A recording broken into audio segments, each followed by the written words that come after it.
Okey, Assalamualaikum dan selamat petang semua. Bertemu lagi kita di dalam sesi Sembang Petang bersama Pejabat Komunikasi Korporat Industri Melaya.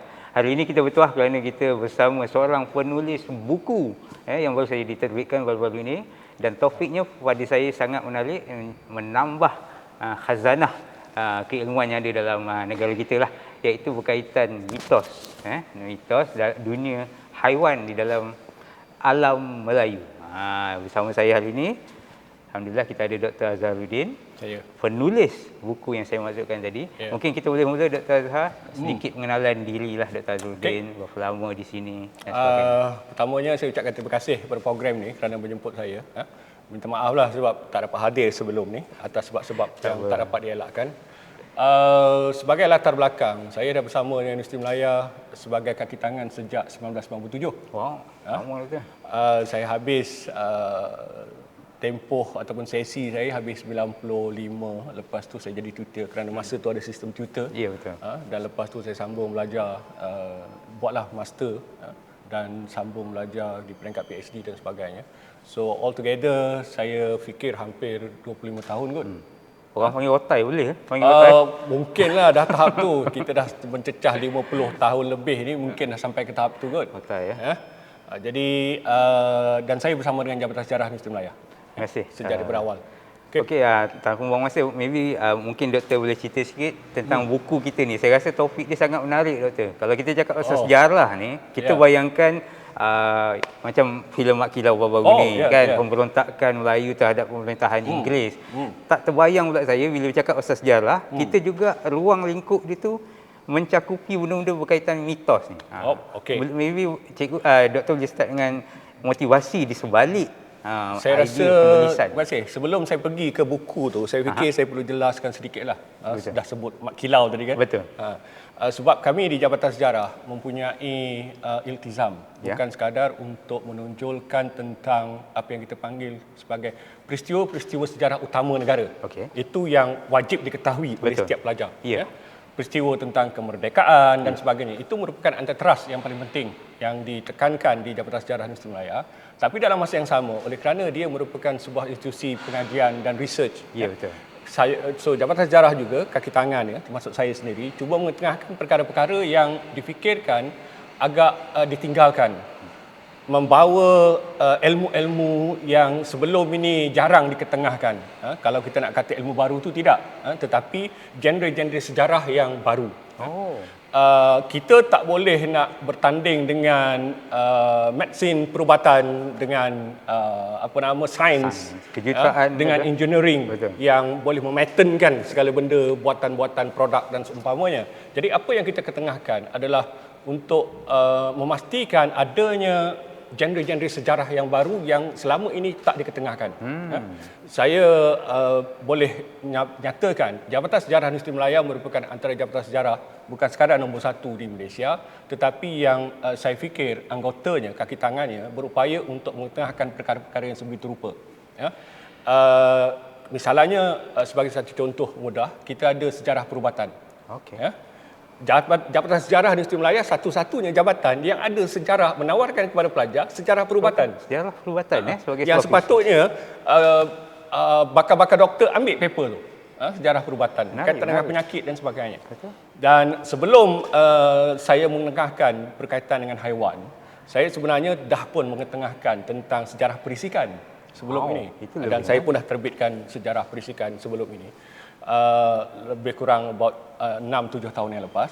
So saya tenggelamkan seketika dan saya fokus kepada satu aspek yang saya fikir sangat jarang diketengahkan sebelum ini, itu berkaitan dengan haiwan. Memang jarang, doktor. Sebab tu saya bila first time saya dengar buku ni dihasilkan oleh penulis Industri Melaya sendiri, saya memang excited terus.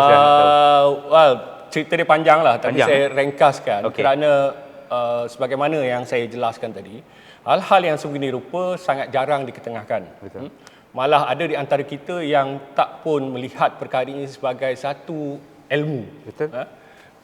Bagi sejarah mesti dia berkaitan dengan perjuangan dan sebagainya. Tarikh selalu. Tarikh, tahun, nama dan sebagainya. Betul, itu yang jadi masalah belajar banyak. Dalam buku yang saya ketengahkan, Dunia Haiwan, saya bukan saja mengetengahkan tentang mitos, tentang mistik, tetapi juga elemen yang paling asas yang menjadi teras saya adalah sejarahnya.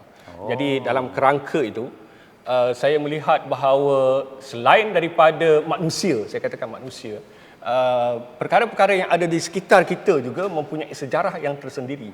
Dan kalau kita perhatikan secara teliti, perkara ini sebenarnya boleh ditonjolkan menjadi antara perkara yang penting dalam kajian kita dalam pendidikan dan diketengahkan kepada khalayak. Jadi dalam keadaan itulah dunia haiwan ini tercipta. Dia bermula dengan sembang-sembang kedai di kafe saja sebenarnya. Dan kebetulan ada beberapa orang yang menunjukkan minat. Dan kemudiannya saya perdalamkan hal itu.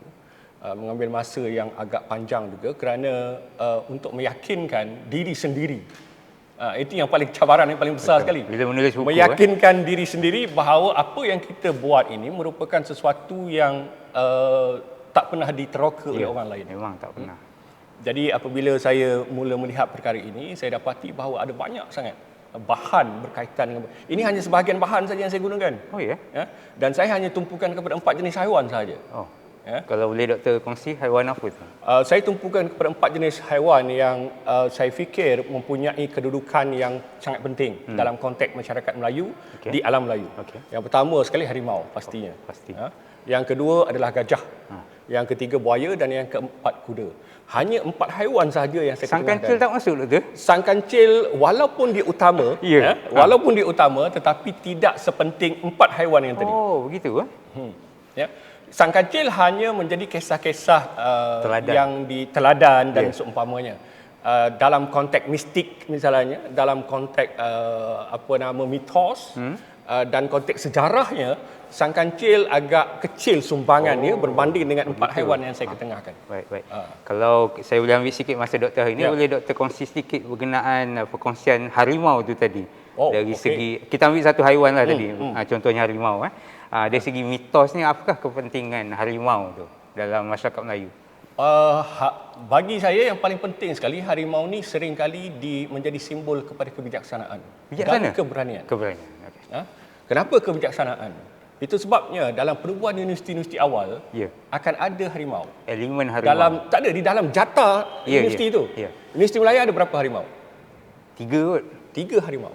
Universiti Melaya, universiti yang awal sekali.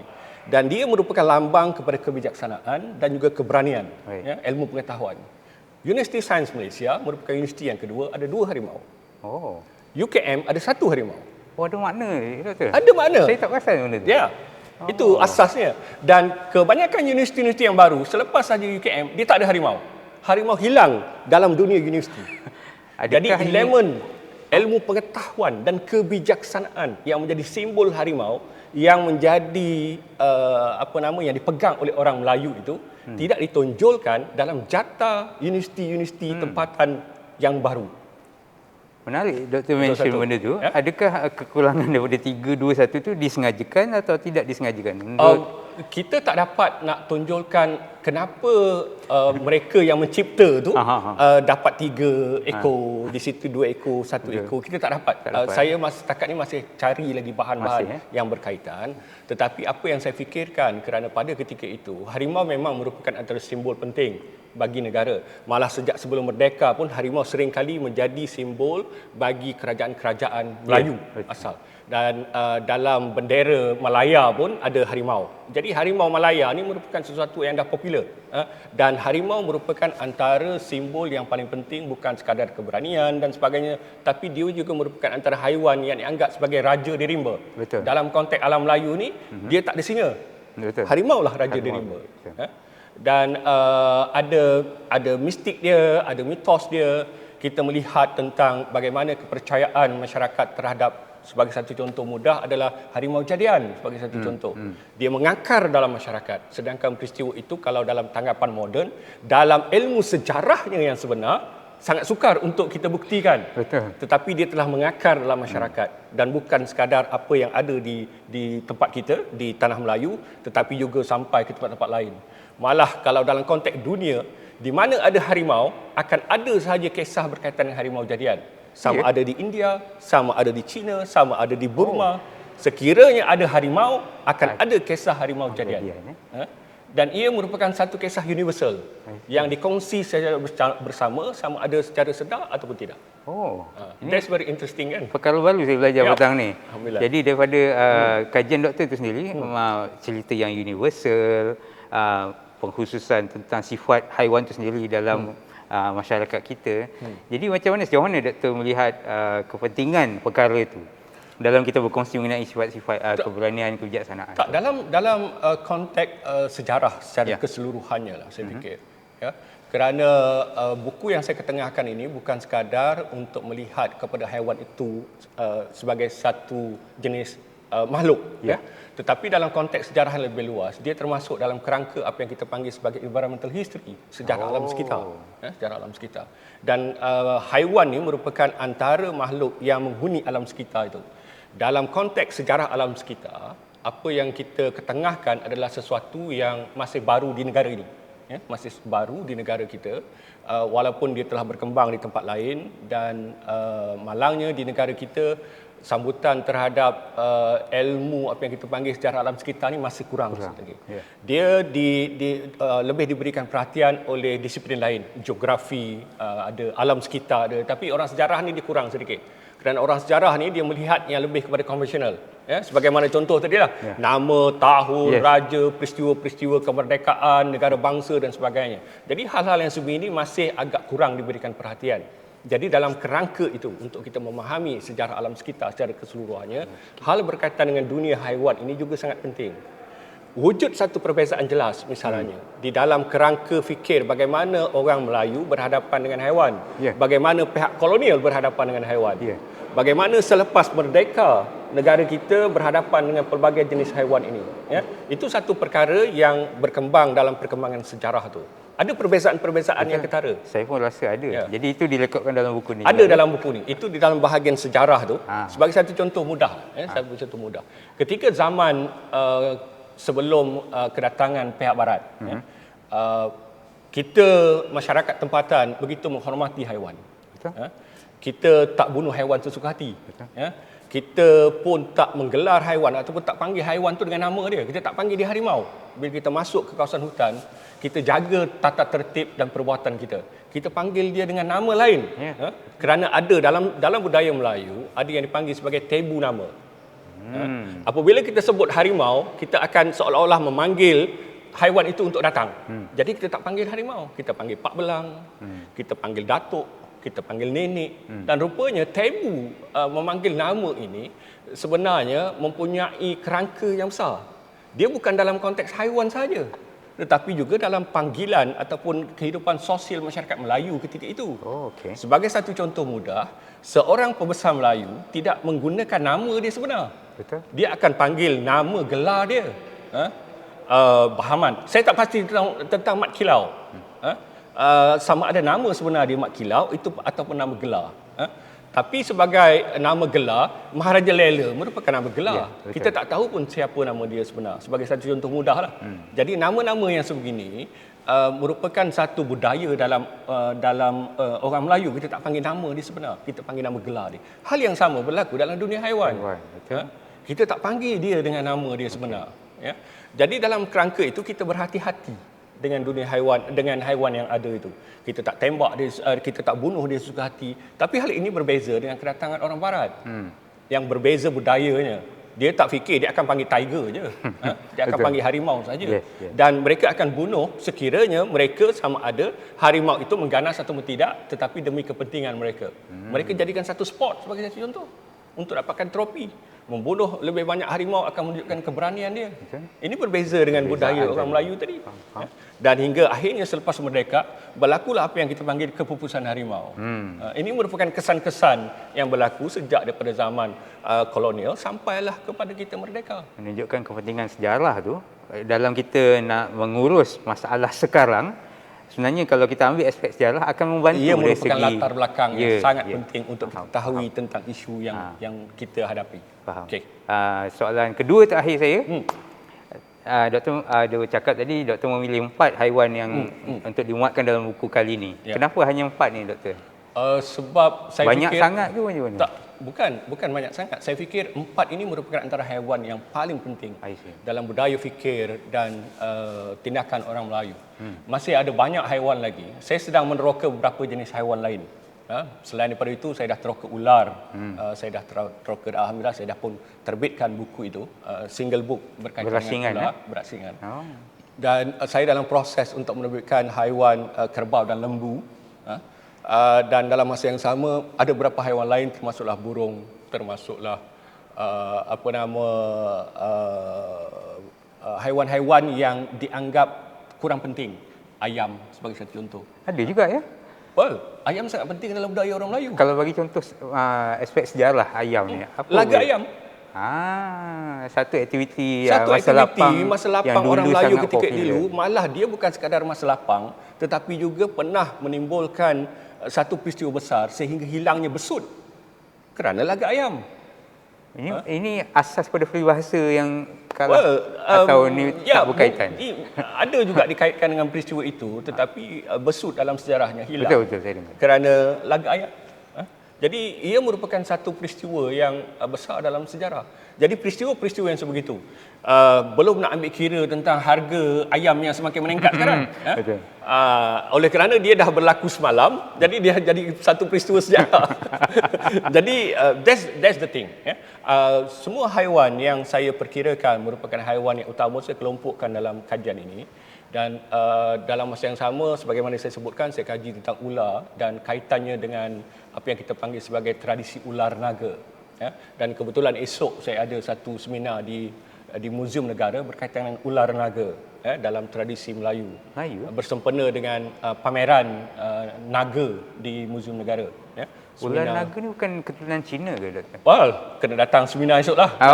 Sama ada Cina ataupun Melayu. Menarik. Ya, itu satu perkara lain, berbeza sedikit. Tetapi ini merupakan antara perkara-perkara yang sedang saya kembangkan. Well, sebagaimana saya sebutkan tadi, ini merupakan antara minat yang saya cuba tonjolkan berkaitan dengan apa yang kita panggil sebagai sejarah itu. Saya tak nak kita fikir bahawa sejarah ini adalah sejarah tentang perjuangan dan sebagainya. Itu penting. Konvensional yang dia mention tadi. Itu dalam masa yang sama kita ada sejarah-sejarah lain yang selama ini kita tenggelamkan, kita tak ketengahkan, dan saya fikir masih banyak lagi tugas sejarawan kita, dan saya cuba nak mendidik sejarawan junior, sejarawan yang baru-baru ni, kalangan pendidik baru, untuk melihat bahawa sebenarnya masih banyak lagi aspek-aspek sejarah yang perlu kita tonjolkan. Dan alhamdulillah respon ni agak baik sekarang ni. Alhamdulillah. Saya pun suka jumpa pensyarah Universiti Melaya sebab inilah saya sentiasa teruja bila saya tahu dalam setiap bidang pendidikan kita tu sebenarnya banyak lagi yang kita boleh tengok.